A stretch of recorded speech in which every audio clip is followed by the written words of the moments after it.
Hi everyone, this is my self-introduction. I hope it helps you to have a better idea of who I am and what my background is and how it is that I came to be your instructor. I'm Dr. Nancy Kelly, and this is just sort of a collage of different parts of my life that will hopefully help you get to know me better and give you the chance to see what I'm like, not just in the classroom, but outside of the classroom as well.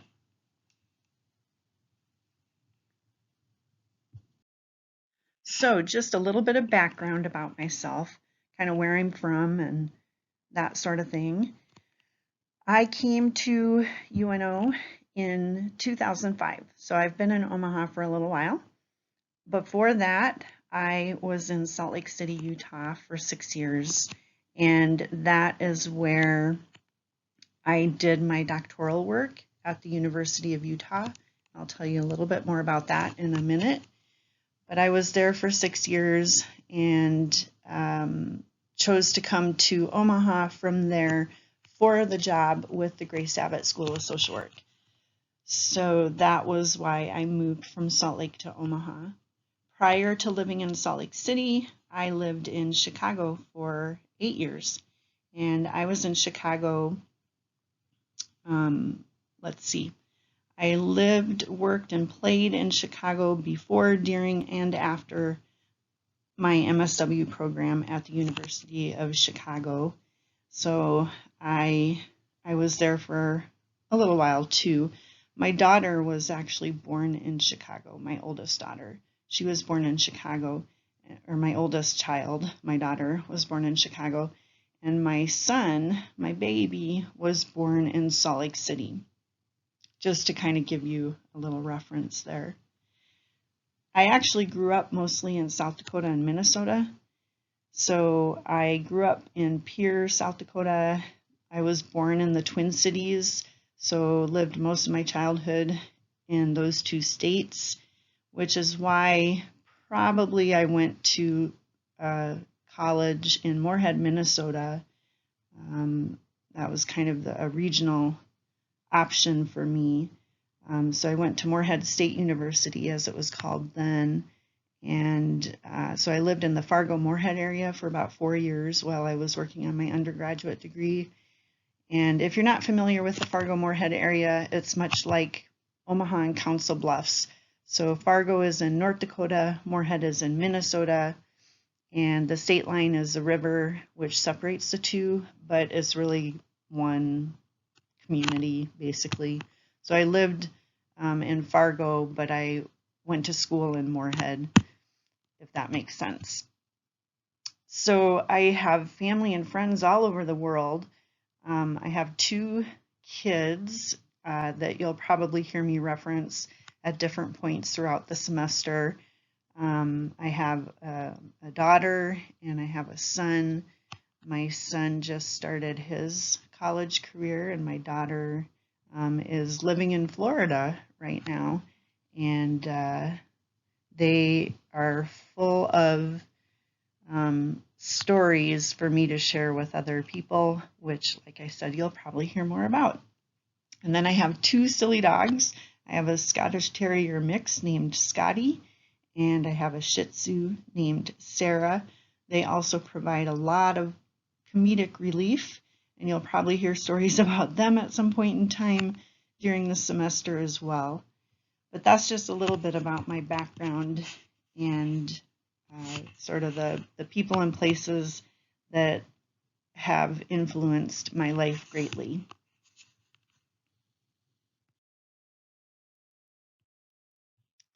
All right, so I kind of mentioned this briefly, but just to help you out, you probably want to know a little bit about my educational background.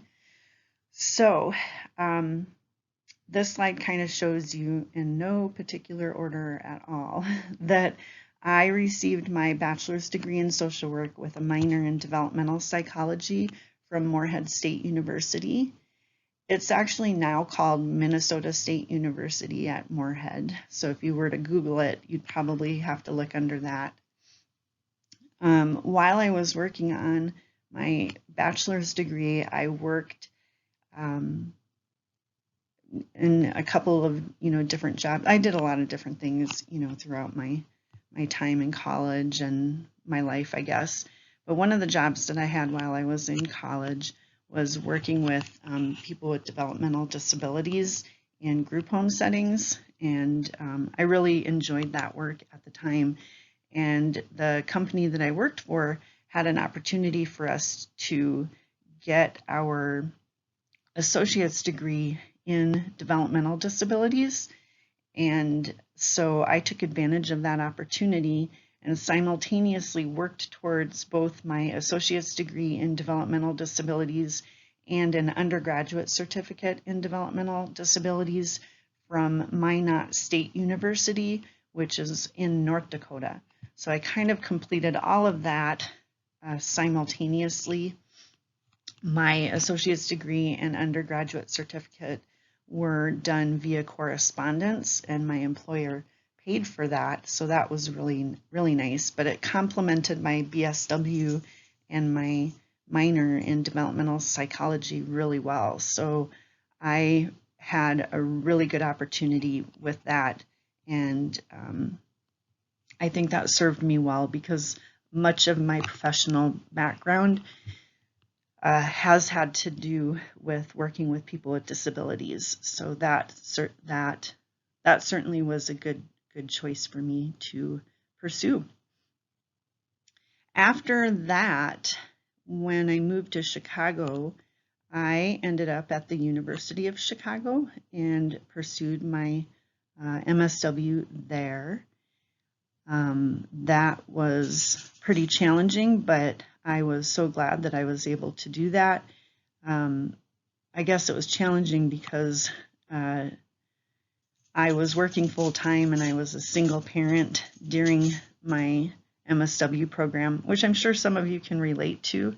And so it was just kind of tough, and I took evening classes, so it was a part-time evening program, and I had to do a lot of commuting because Chicago is a very large city and traffic's really bad, so it took me a long time to get to where I needed to be, and I had a lot of long days, but it was well worth it. So from Chicago, I moved to Salt Lake City purposely to pursue my PhD. So I finished my PhD in social work at the University of Utah, as well as my graduate certificate in gerontology. So by that time, I had had quite a bit of experience under my belt with working with older adults and had a strong interest in that area of practice. And so that was a really good fit for me to supplement my PhD with a graduate certificate in gerontology as well. So as far as my professional experiences go, like I mentioned before, I've done a few different things, over the course of time. I've been in the field for quite a while now, so it makes sense that I would have a lot of different experiences. I think the best way to say it is probably I have a little bit of experience in a lot of things and a lot of experience in some things. So don't be surprised if that's how your professional trajectory looks as well. So just to give you some examples, I've worked in child care centers, I was a nanny, and I worked in an after-school program. I've also worked quite a bit with people with developmental disabilities, both in group home settings and sheltered workshops and as a job coach. And I had a short stint working in an intermediate care facility for developmentally disabled individuals. I have worked with homeless women and children, mostly homeless women and children who've been victims of domestic violence. And I've worked with them both in shelters and in transitional housing programs. And I have served as a family support worker in a family support program specifically aimed at pregnant and parenting teens of children ages 0 to 3. Some of the most formative experiences that I've had in my professional career is working with adults who have been adjudicated disabled due to lifelong disabilities. So, for example, people with intellectual or developmental disabilities, or who have acquired a disability like from a traumatic brain injury, or who have an aging related condition that has impaired their functioning. So someone with dementia or a stroke.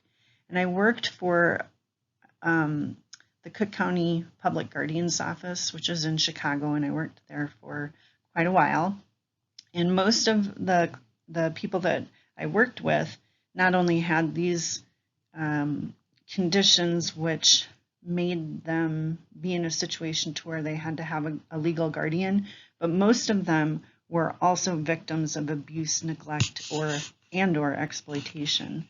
It was a very intense job, and I absolutely loved it and learned so much. And it was, you know, a situation where these were folks that had to have someone else take over their decision making as a last result, and there was no one else who was available, willing, interested, or appropriate to take on that role. So we made decisions for people, everything from, you know, where they lived and how they got their daily needs met, to all of their medical decisions, including whether or not to pull the plug if needed at the end of their lives. So it was intense.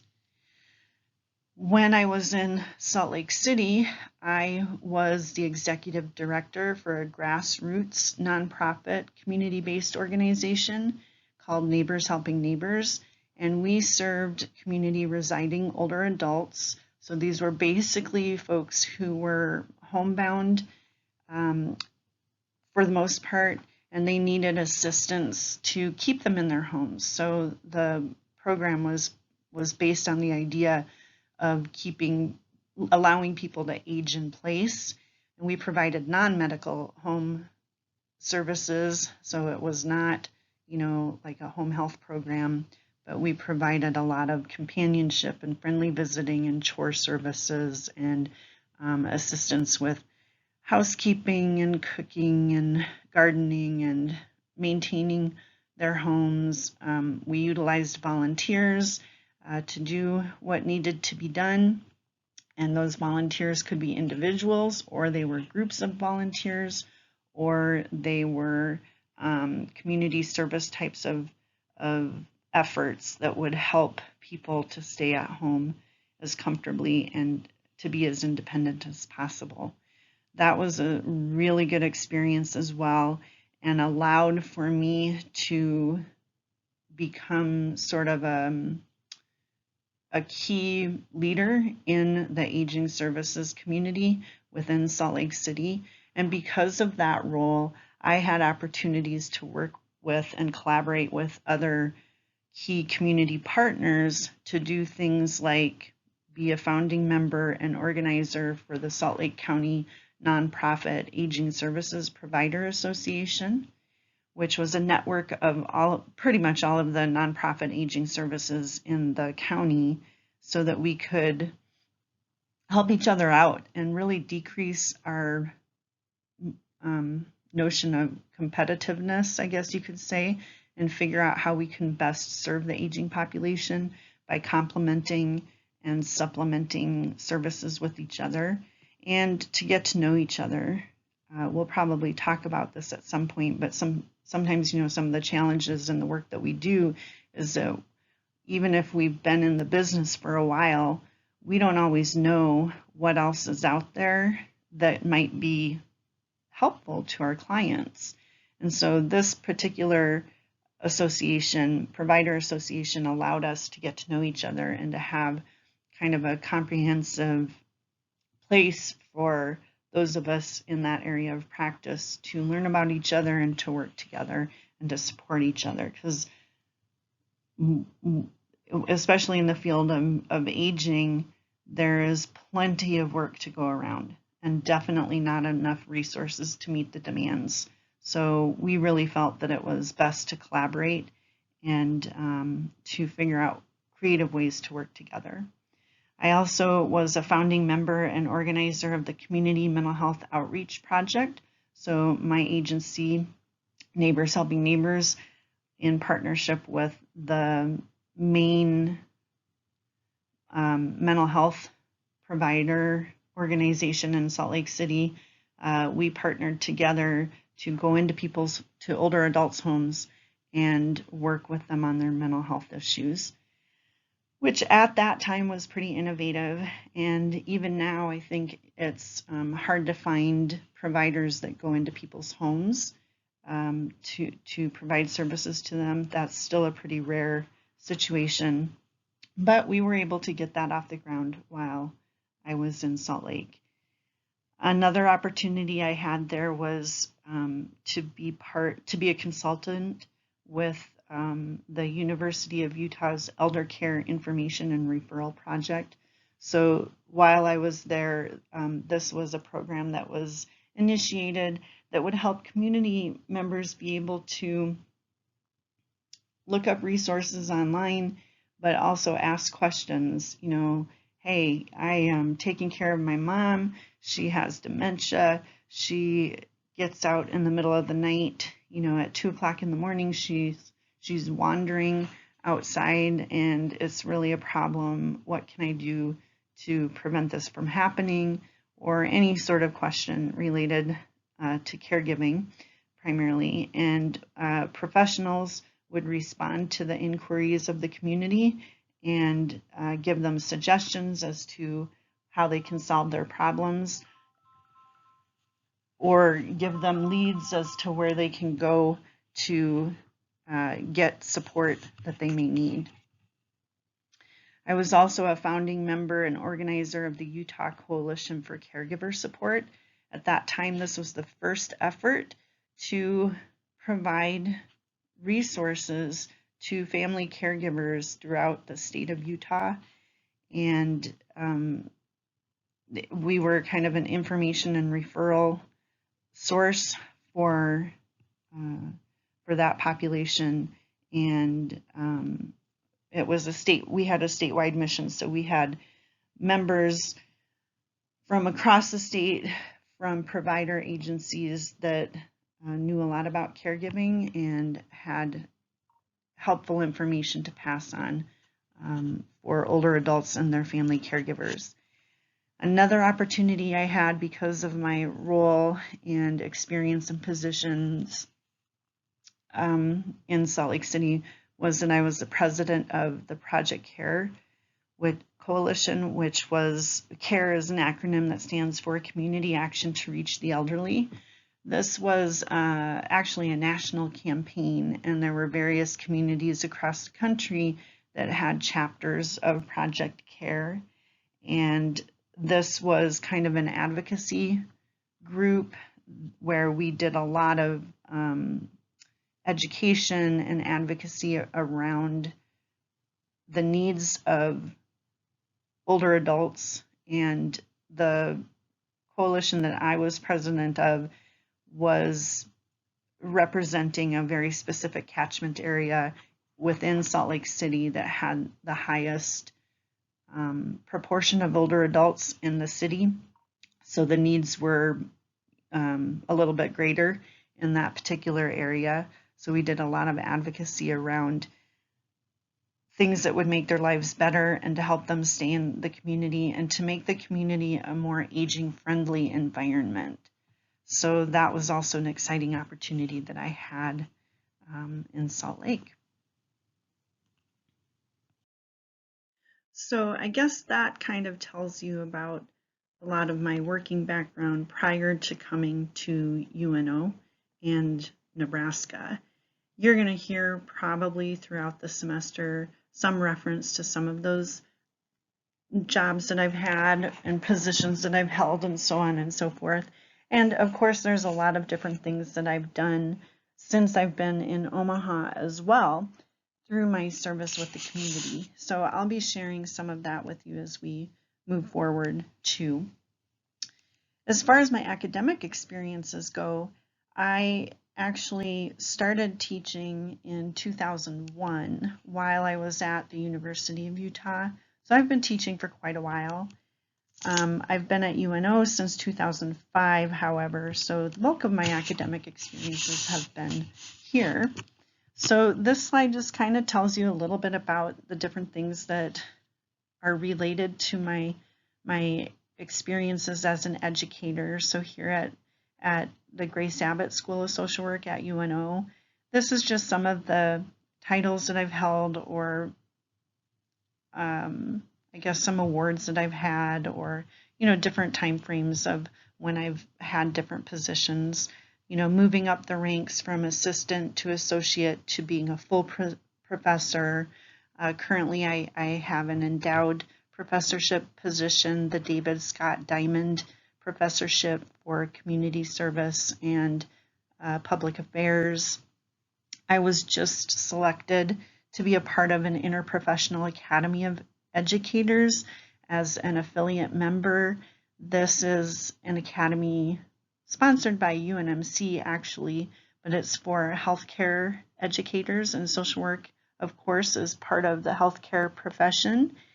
And so this is a great opportunity to collaborate with an interdisciplinary set of colleagues. So I'm really excited. This just happened recently, so I'm excited to pursue those opportunities through the Interprofessional Academy of Educators. I was selected as an inaugural fellow for the Service and Learning Academy here on campus a few years back, and I also hold a courtesy faculty appointment in our Department of Gerontology.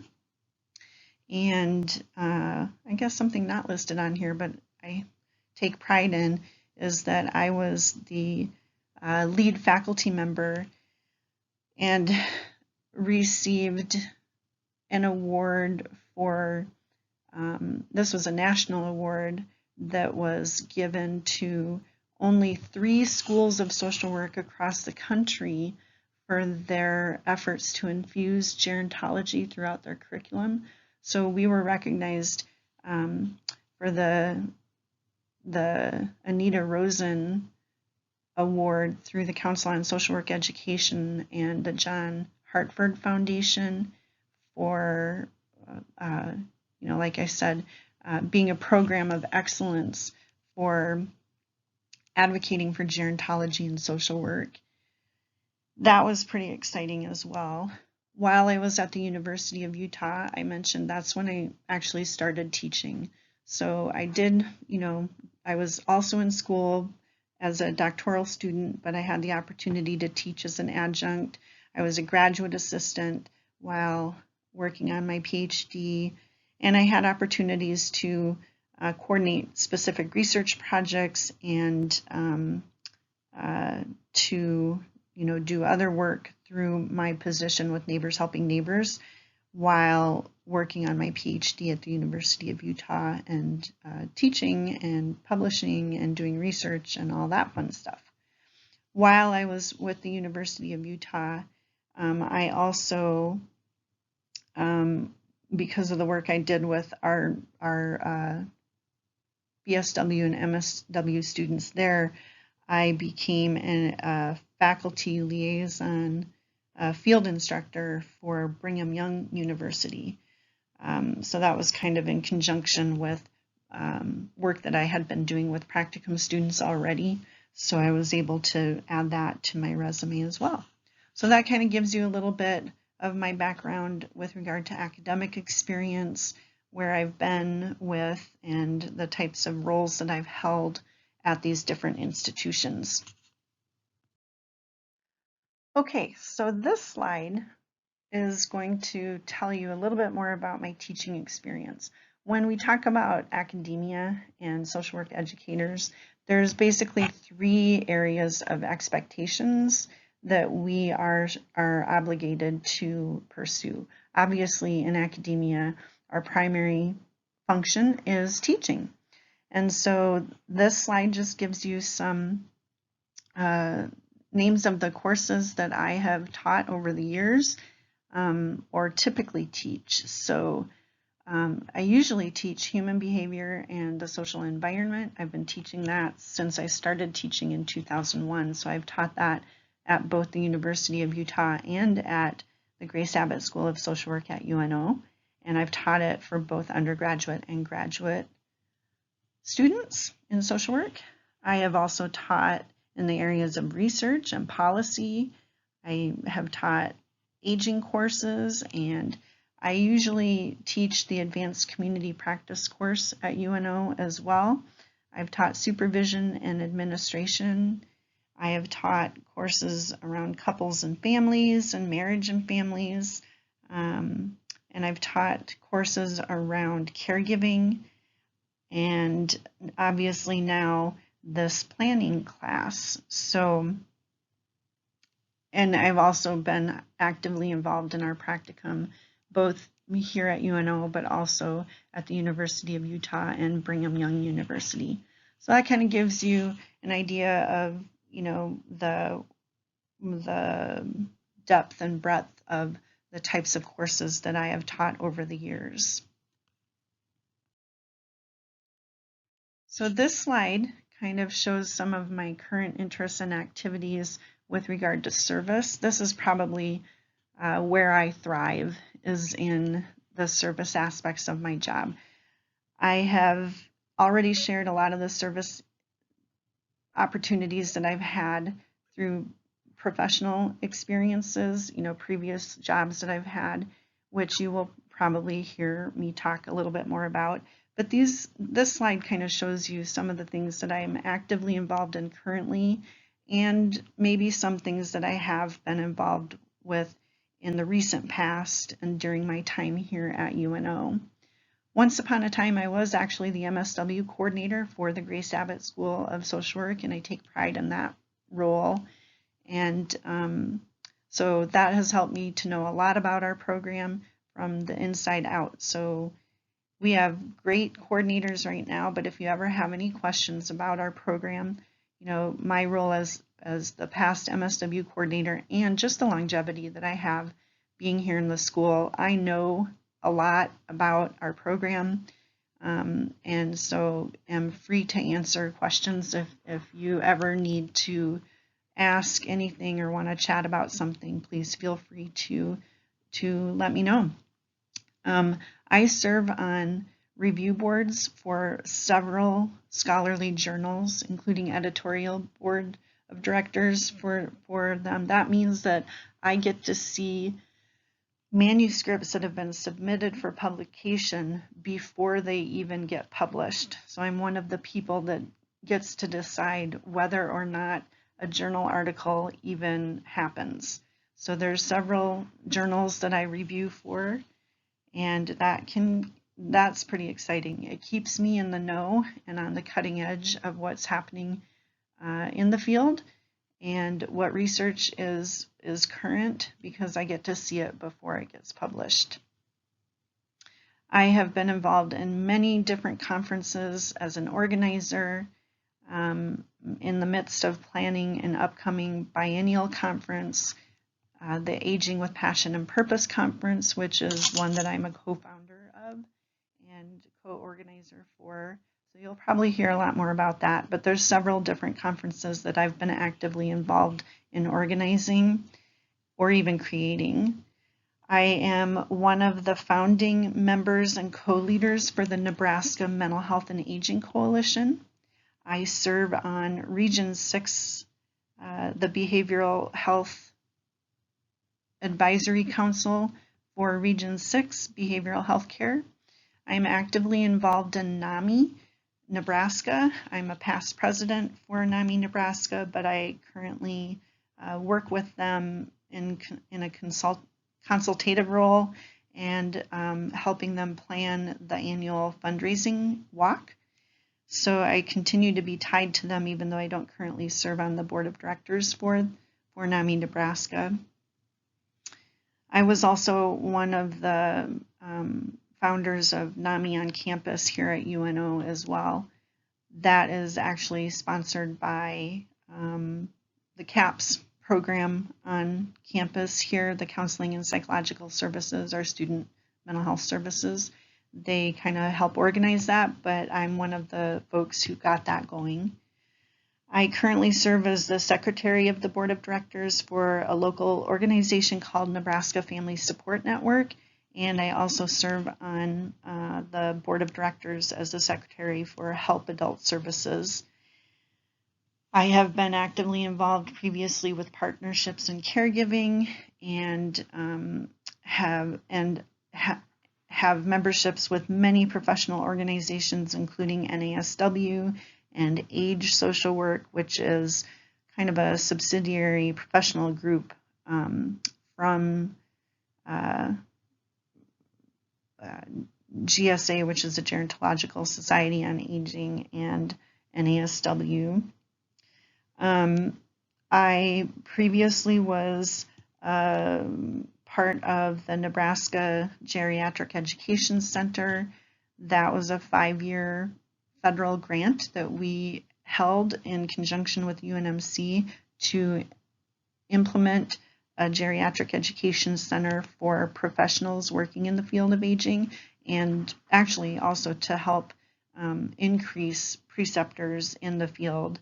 That grant has, subsequently completed, but it was a very good opportunity to work collaboratively with other healthcare professionals and colleagues across disciplines here in the state of Nebraska. I serve on a lot of different committees within the School of Social Work and across the university, and sometimes you'll probably hear me make reference to some of that as well.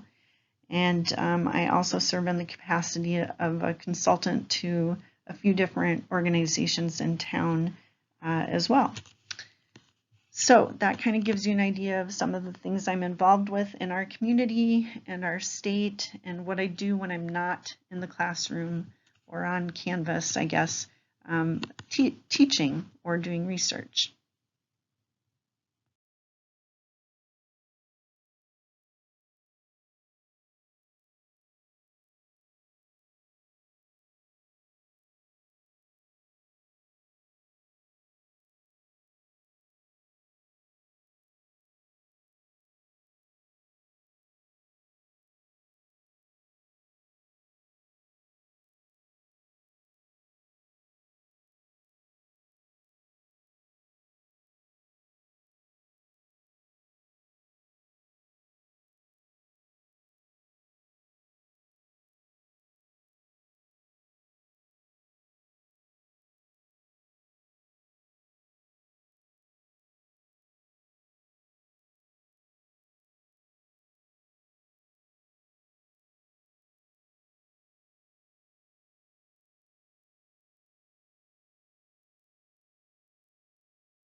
Just shows you some of my most favorite people in the world, not counting students, of course, but these are some pictures of me with my kids and my boyfriend and my friends and my family, and just some pretty cool people, my coworkers and colleagues as well.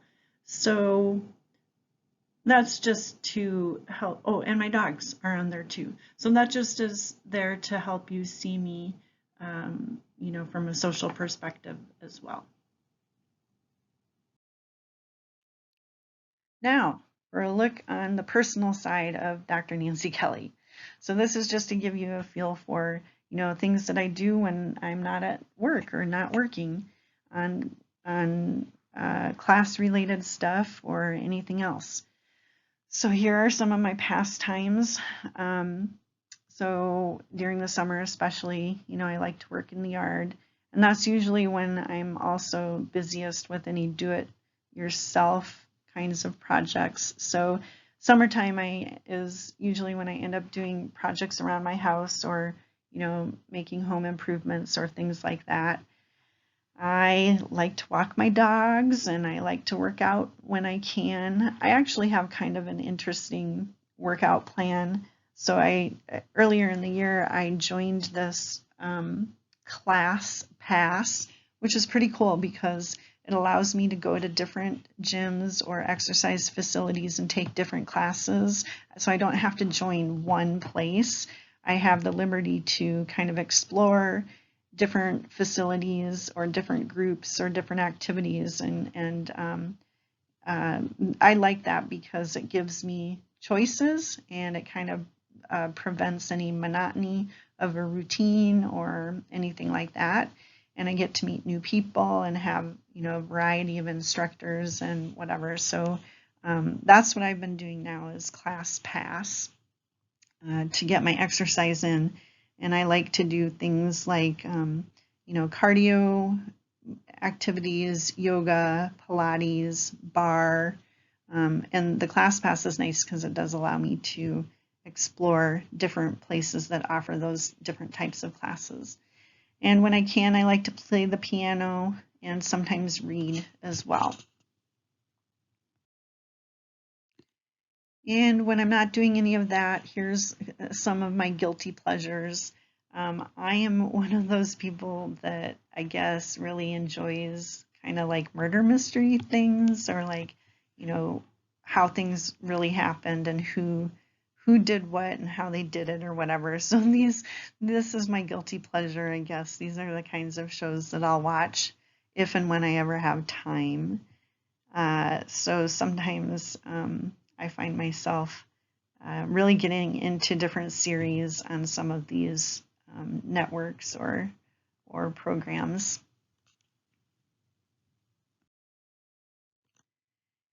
Also, some of my interests and likes on the personal side of things. I'm fascinated with anything that has to do with space or the universe, or planetary exploration or anything like that.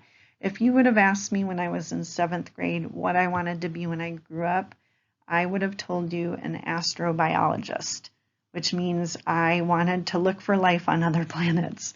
So I still have a really strong fascination in that area. I just couldn't cut it with the physics and the math involved in pursuing that type of career. But I am fascinated with anything space related. I also enjoy traveling when I have time to. I love summer. That is my very favorite season, and I will say that no matter what. Even if it's 100 degrees and 100% humidity outside, I much prefer summer to winter any day. I like to swim, and I love the sport of gymnastics. I was a gymnast when I was a kid, so I still love to watch it when it's on TV or during the Olympics and whatnot. That's one of my favorite sports. I love to not just barbecue, or have cookouts, but I like to have gatherings with friends and family for, special events or holidays or things like that. So I just love to get together with people and have a meal together. I guess that's the main point. I am definitely a dog lover. I love animals in general, but I think I especially love dogs. So I'm a sucker for cute puppies and dog pictures and such. And this probably shows my age, but I'm an 80s music lover. I love music across genres and generations, but if you were to get into my car, you're probably going to find it on a station that's playing 80s music a lot of the time. It doesn't mean I don't listen to other stuff, because I certainly do, but that's one of my likes and interests, I guess, to help you get to know me a little bit better. And I have a huge sweet tooth. I guess that's the other thing that is good to know about me, but a bad habit for me is that I have a huge sweet tooth. Okay, so this slide shows some things that I'm interested in that I guess you could say are kind of on my bucket list. So one of the things that I've always wanted to do is ride in a hot air balloon. I know that sounds kind of crazy, but that is something that I really look forward to being able to do one day. That and going on a cruise. I've never been on a cruise, but it's always been something I've wanted to do. And hopefully I wouldn't, get seasick or anything, because that would be a bummer. But those are definitely on my bucket list. I want to see a castle, an actual castle. I know that sounds kind of silly too, but sort of the image that comes to your mind when you think of like medieval castles or whatever. I want to visit one of those at some point in time. I have a whole lot of books on my reading list that I would like to someday find the time to read, and actually would like to write a book one day. Not quite sure what I want to write about, but that is on my bucket list, is to write a book. I'd also like to go scuba diving and hang gliding. I haven't done those yet, and actually, I'm kind of afraid of heights, so to hang glide might be kind of freaky for me, but I still have the strong desire to do that. I had on my bucket list to go zip lining, even though, again, I was afraid of heights, but I was able to accomplish that and face my fears, and it was awesome. So I really look forward to being able to conquer my fears and go hang gliding one day too. And then one of the places I want to go see at some point is the place in Mexico where all of the monarch butterflies congregate. There's a special place where it's like the butterfly capital of the world, and I just really want to go there one day. I think it'll be a lot better than the butterfly structure at our awesome Henry Dorley Zoo. Not to ding that at all. It's a very cool exhibit as well, but this is supposed to be spectacular, and I really look forward to being able to do that one day. So hopefully that gives you a much better picture of who I am, not only as your instructor, but as a person. So you have a much better idea about my professional background, my educational background, and my personal pursuits as well. So if you have any questions, please let me know. This is my contact information. And of course, it's posted elsewhere on our Canvas site too. If you do want more specific information about any of my professional or educational background or experiences, my Vita or resume is posted on our Canvas site too, so you can always check that out if you want even more information. So hopefully this has been helpful to you, and I look forward to getting to know you better too. So thanks for listening.